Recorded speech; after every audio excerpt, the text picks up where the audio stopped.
দয়াল ঠাকুর হরি যদুমণি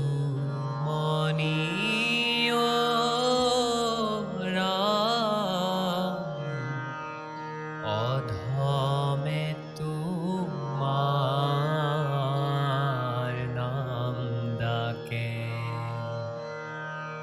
এ কৃপা করা নারায়ণ হামার সনমন তোমার শরণে যেন থাকে দয়াল ঠাকুর হরি যদুমণি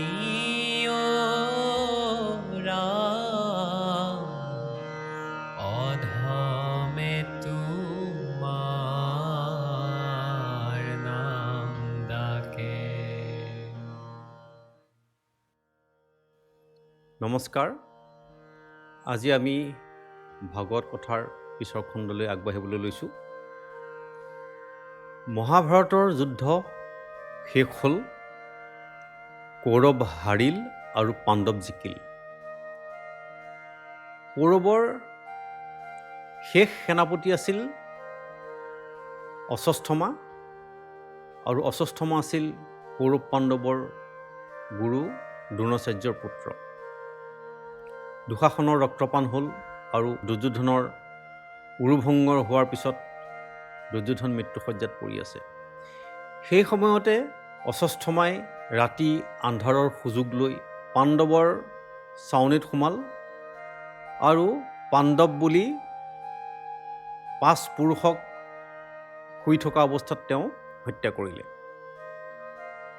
পিছত যেতিয়া ৰাতিপুৱা গম পালে যে অশ্বত্থামাই পঞ্চ পাণ্ডৱ বুলি যাক হত্যা কৰিছিল সেয়া আচলতে পাণ্ডৱ নাছিল, সেয়া আছিল পঞ্চ পাণ্ডৱৰ পৰা দ্ৰুপদীৰ 5 পুত্ৰ। পাণ্ডৱৰ ছাউনীত হাহাকাৰ লাগি গ'ল, সকলো গোট খালে আৰু 5 মৃতপুত্ৰক আগত লৈ দ্ৰুপদী ৰৈ আছে। সকলোৱে দুখিত মনেৰে আছে আৰু দ্ৰুপদীৰ অশ্ৰু বৈ আছে। সেই সময়তে কৃষ্ণই এই দৃশ্য দেখি অতি দুখ পালে আৰু তেওঁ অৰ্জুনক মাতি লৈ গ'ল আৰু ৰথত উঠি গ'ল। গৈ পেলাই অৰ্জুনক তেওঁ দেখালে অশ্বত্থামাক আৰু ক'লে যে এওঁৱেই হ'ল তোমালোকৰ পুত্ৰৰ হত্যাকাৰী। অৰ্জুনে অশ্বত্থামাৰ লগত যুদ্ধ কৰিলে আৰু যুদ্ধত হৰুৱাই অশ্বত্থামাক হাতে ভৰিয়ে বান্ধি আনি দ্ৰৌপদীৰ আগত পেলাই দিলে আৰু দ্ৰৌপদীক ক'লে যে এওঁ হ'ল তোমাৰ পুত্ৰৰ হত্যাকাৰী আৰু তুমি যি কৰিবলৈ কোৱা আমি তাকেই কৰিম।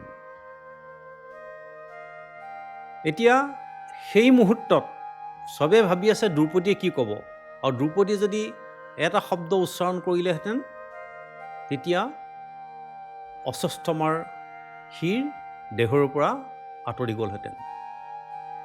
কিন্তু দ্ৰৌপদীয়ে ক'লে কি, মুচ্যতাম মুচ্যতাম মেষ ব্ৰাহ্মণো নিতৰাং গুৰু। দ্ৰৌপদীয়ে কৈছে এৰি দিয়া, এৰি দিয়া। আমাৰ ভাৰতীয় সনাতন সংস্কৃতিৰ দুখন গ্ৰন্থ, দুখন কাব্য, মহাভাৰত আৰু ৰামায়ণ। তাত 2 নাৰীৰ চৰিত্ৰৰ বিষয়ে বৰ্ণনা আছে, মহাভাৰতৰ দ্ৰৌপদী আৰু ৰামায়ণৰ সীতা। ৰামায়ণৰ সীতাৰ চৰিত্ৰ আৰু মহাভাৰতৰ দ্ৰৌপদীৰ চৰিত্ৰৰ মাজত কিছু প্ৰভেদ আছে। ৰামায়ণত উল্লেখ আছে যে সীতাৰ শৰীৰৰ ৰং গৌৰী, অৰ্থাৎ তেওঁ গৌৰী বৰণীয়া, আৰু তেওঁ তাত সংস্কৃতত এই শব্দটো লিখিছে বৰবৰ্ণিনী। আৰু আনফালে মহাভাৰতৰ দ্ৰৌপদীৰ শৰীৰৰ ৰঙৰ কথা কৈছে শ্যাম বৰণীয়া, অৰ্থাৎ বগাও নহয় ক'লাও নহয়, আমাৰ যিটো সাধাৰণতে মাগু বৰণীয়া বুলি কয়। আৰু সীতা হ'ল ধৰিত্ৰীৰ সন্তান, পৃথিৱীৰ পৰা জন্ম লাভ কৰিছে। গতিকে পৃথিৱী হ'ল অতি সহনশীল, আৰু সেইকাৰণে সীতা আছিলে শান্ত আৰু সহনশীলতা। আনহাতে মহাভাৰতত দ্ৰৌপদী চৰিত্ৰ আছিলে অলপ বেলেগ। তেওঁ আছিলে প্ৰতিশোধপৰায়ণ আৰু গৰ্বৰ প্ৰতীক। সাধাৰণতে কোৱা যায় যে যদি সীতায়ে মুখ খুলিলেহেঁতেন তেতিয়া ৰামায়ণ নহ'লহেঁতেন, আৰু দ্ৰৌপদী যদি মনে মনে থাকিলহেঁতেন তেতিয়া মহাভাৰত নহ'লহেঁতেন। কথাটো এনেকুৱা যে যেতিয়া ৰামচন্দ্ৰৰ ৰাজ অভিষেকৰ কথা আহিল, তেওঁক খবৰ দিলে যে কালিলৈ তেওঁ ৰাজ অভিষেক হ'ব, তেওঁ তাৰ কাৰণে তৈয়াৰ হ'ব লাগে। আৰু পিছত আহি পেলাই খবৰ দিলেহি যে তেওঁ 14 বছৰৰ কাৰণে বনবাসলৈ যাব লাগিব। সেইমতে ৰাম বনবাসলৈ গ'ল, আৰু লগত সীতাও গ'ল, লক্ষ্মণো গ'ল। কিন্তু সেই সময়ত সীতাই ক'ব পাৰিলেহেঁতেন যে এইবিলাক কি কথা হৈছে, কালি যুৱৰাজ হ'ব লাগে বুলি কৈছে আৰু আজি বনবাসলৈ যাব লাগে বুলি কৈছে। তোমাক পুতলা বুলি ভাবিছে নেকি? তুমি পুতলাৰ দৰে নাচি থাকিবা নেকি? তুমিও ডাঙৰ সন্তান, তোমাৰ অধিকাৰ আছে ৰজা হোৱাৰ, যুৱৰাজ হোৱাৰ তোমাৰ অধিকাৰ আছে। গতিকে তুমি বনলৈ যাব নোৱাৰা, তুমি কৈ দিয়া। যদি সীতাই কেনেবাকৈ তেনেকুৱা কথা এটা ক'লেহেঁতেন তেতিয়া অযোধ্যাৰ সকলো প্ৰজা সীতাৰ পক্ষে থিয় হ'লহেঁতেন। কাৰণ অযোধ্যাৰ কোনোৱে বিচৰা নাছিল যে ৰাম বনবাসলৈ যাব। তেওঁলোকে বিচাৰিছিল ৰাম যুৱৰাজ হ'ব, ৰাম ৰজা হ'ব, ৰাম ৰাজ্য হ'ব, আৰু ৰামক তেওঁলোকে খুব প্ৰেম কৰিছিল।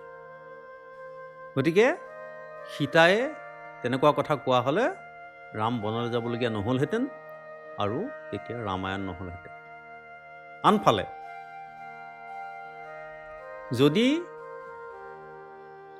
দ্ৰৌপদী মনে মনে থাকিলহেঁতেন তেতিয়া মহাভাৰত নহ'লহেঁতেন। অৰ্থাৎ সকলোবিলাক এটা সময়লৈকে ঠিকেই চলি আছিল কৌৰৱ আৰু পাণ্ডৱৰ বিষয়ে। পাণ্ডৱে খাণ্ডৱপ্ৰস্থৰ পৰা ইন্দ্ৰপ্ৰস্থ তৈয়াৰ কৰিলে, আৰু তেওঁলোকে তাত সুন্দৰভাৱে বসবাস কৰি আছে। আনফালে হস্তিনাপুৰতো কৌৰৱসকলে সুন্দৰভাৱে বসবাস কৰি আছে। যেতিয়া ৰাজসূয় যজ্ঞ হ'ল, তালৈ কৌৰৱক নিমন্ত্ৰণ কৰিলে, আৰু দুৰ্যোধন গৈ যেতিয়া সেই ৰাজমহলত সোমাই তেওঁ মাটিক পানী বুলি ভাবিলে, পানীক মাটি বুলি ভাবিলে, দুৱাৰক বেৰ বুলি ভাবিলে, বেৰক দুৱাৰ বুলি ভাবিলে, আৰু তেওঁ যেতিয়া পৰি গ'ল, পানীত পৰিলে, দুৱাৰত খুন্দা খাইছে, দুৱাৰ বুলি গৈ পেলাই বেৰত খুন্দা খাইছে, তেতিয়া দ্ৰৌপদীয়ে কি ক'লে যে অন্ধৰ পুত্ৰ অন্ধই হ'ব।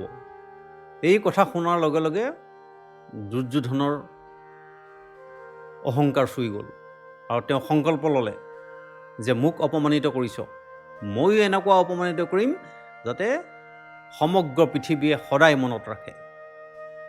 আৰু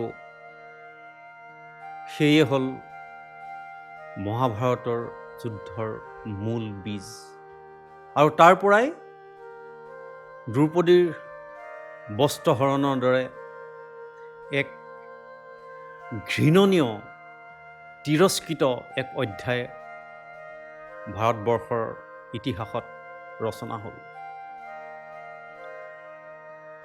আৰু পাণ্ডৱ যেতিয়া বনবাসত আছিল তেতিয়াও তেওঁলোকৰ মনলৈ ভাৱ আহিছিল যে বনতেই থকা ভাল হ'ব নেকি। যেনেকৈ ৰামচন্দ্ৰই যেতিয়া বনবাসত আছিলে তেতিয়া ৰামচন্দ্ৰই লক্ষ্মণক কৈছিলে যে ভাই লক্ষ্মণ, পৰ্যতিলো গিৰিবন আশ্ৰম প্ৰান্তৰ, তাপসিৰি লোভী সং সাধু ব্যৱহাৰ, যথাৰ্থতে সুখী মই স্বৰ্গতো অধিক, ইচ্ছা হয় ৰাজভোগ বাসনাৰে নাযাম পালতি যেন গৃহ অভিমুখে।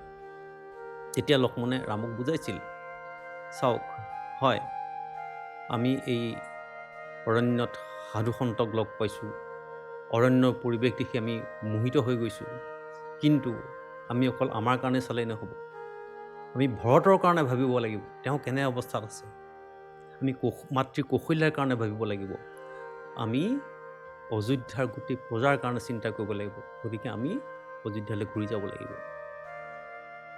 কিন্তু যেতিয়া পাণ্ডৱে সেই কথাটো আলোচনা কৰিছিল যে এই বনতেই ঠিক আছে আমাৰ, আকৌ আমি সেই ৰাজকাৰ্যলৈ উভতি নাযাওঁৱেই নেকি, তেতিয়া দ্ৰৌপদীয়ে তেওঁ মুক্ত কেশ দেখুৱাইছিলে যে তোমালোকে প্ৰতিজ্ঞাৰ কথা পাহৰিলা নেকি, দুৰ্যোধনৰ উৰুভংগৰ কথা পাহৰিলা নেকি, মোৰ বস্ত্ৰহৰণৰ কথা পাহৰিলা নেকি, দুঃশাসনৰ ৰক্তপান কৰিম বুলি যে ভীমে প্ৰতিজ্ঞা কৰিছিলে সেইবিলাক পাহৰিলা নেকি। গতিকে তেওঁৰ যিটো প্ৰতিশোধ সেই ভাৱটো দেখুৱাই দিছিলে আৰু কৈছে যে তোমালোকে প্ৰতিশোধ ল'ব লাগিব। গতিকে তেওঁলোকে সেই বনৰ কথাটো সিমানতে শেষ কৰিলে। তাৰপিছতে যেতিয়া অশ্বত্থামাৰ কথালৈ আহিল তেতিয়া কথাটো বেলেগ হৈ গ'ল। অৰ্থাৎ মহাভাৰতত দ্ৰৌপদীৰ যি চৰিত্ৰ আৰু ভাগৱতত সেই চৰিত্ৰ সম্পূৰ্ণ বেলেগ হৈ গ'ল। দ্ৰৌপদীয়ে তেতিয়া ক'লে কি মুচ্যতাম মেছ, মানে এওঁক এৰি দিয়া। তেওঁ কেইবাটাও যুক্তি দেখাইছে, তেওঁ দুটা মূল যুক্তি দেখাইছে যে এওঁক এই কাৰণে এৰি দিয়া, এওঁ হ'ল ব্ৰাহ্মণ আৰু এই ব্ৰাহ্মণৰ পৰাই তোমালোকে সকলো শিক্ষা দীক্ষা পাইছা আৰু সেই শিক্ষাৰেই তোমালোকে চলি আছা, গতিকে ব্ৰাহ্মণক আমি সন্মান কৰিব লাগে। আৰু এটা কথা কৈছে যে মোৰ এই যি 5 পুত্ৰৰ মৃত্যুৰ কাৰণে মই দুখ পাইছোঁ, আৰু যদি অশ্বত্থামাক যদি এতিয়া হত্যা কৰা হয় মোৰ সমান সেই দুখ তেওঁৰ মাতৃ গৌতমীও পাব। মই নিবিচাৰোঁ যে মোৰ দৰে আন এগৰাকী নাৰীয়েও সেই দুখ পাওক। গতিকে ইয়াত দ্ৰৌপদীৰ চৰিত্ৰ বেলেগ হ'ল আৰু তেতিয়া কৃষ্ণই অশ্বত্থামাৰ শিৰত থকা এটা মণি, সেই মণিটো কাঢ়ি ল'লে আৰু তাত ঘা লাগিলে আৰু ক'লে যে তোমাৰ এই ঘা কেতিয়াও নুশুকায় আৰু ইয়াৰ পৰা দুৰ্গন্ধ ওলাই থাকিব, গতিকে তোমাক কোনো মানুহে সং নিদিব।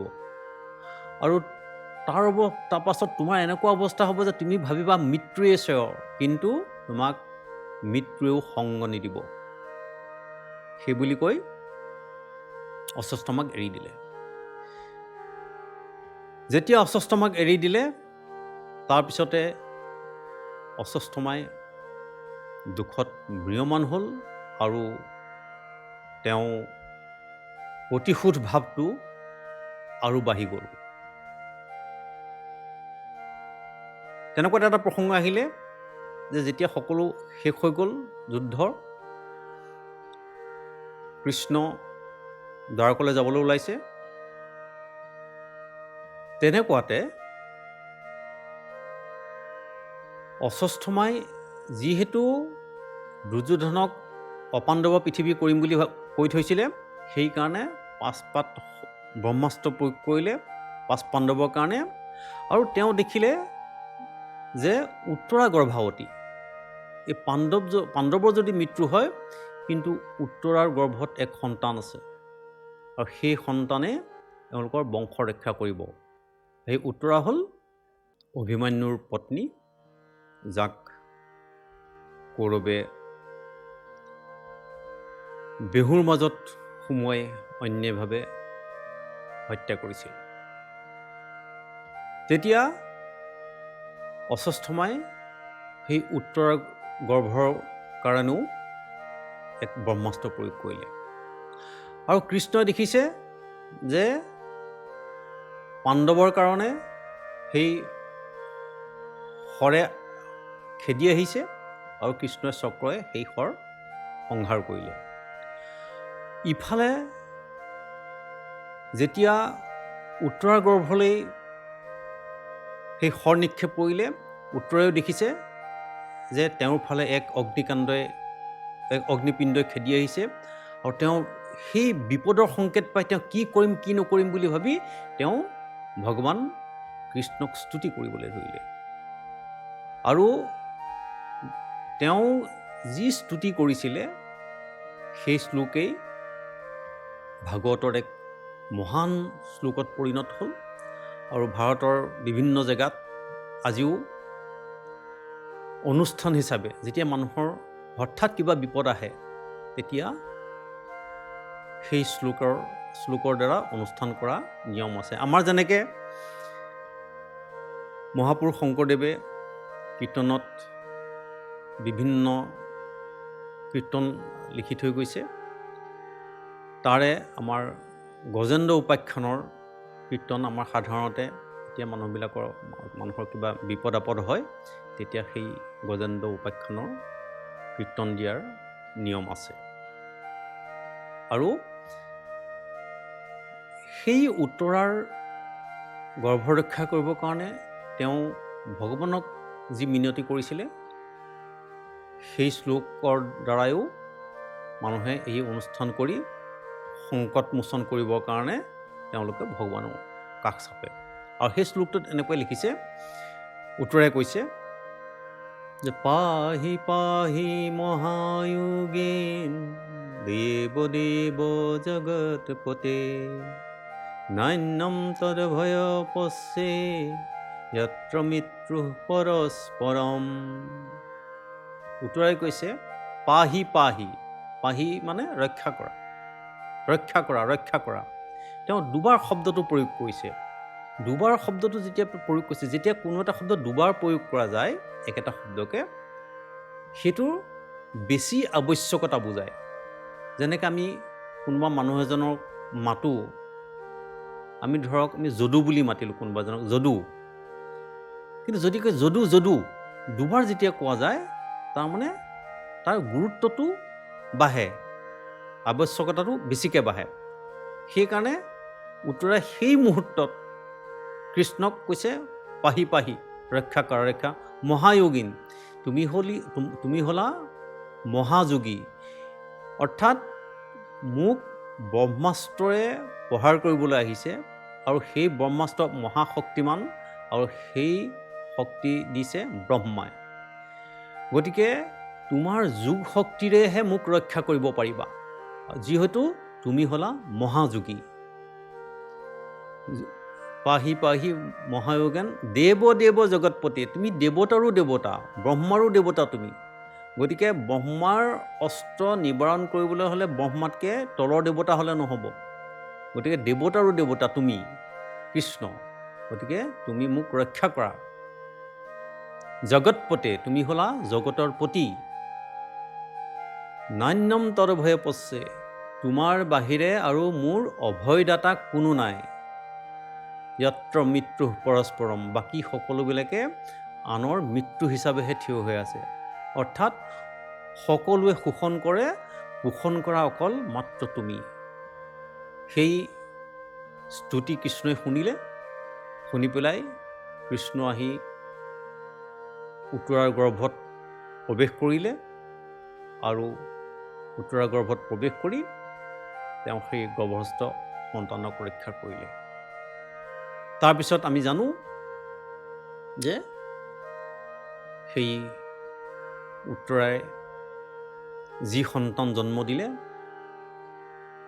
সেয়াই হ'ল ভাগৱতৰ শ্ৰোতা পৰীক্ষিত।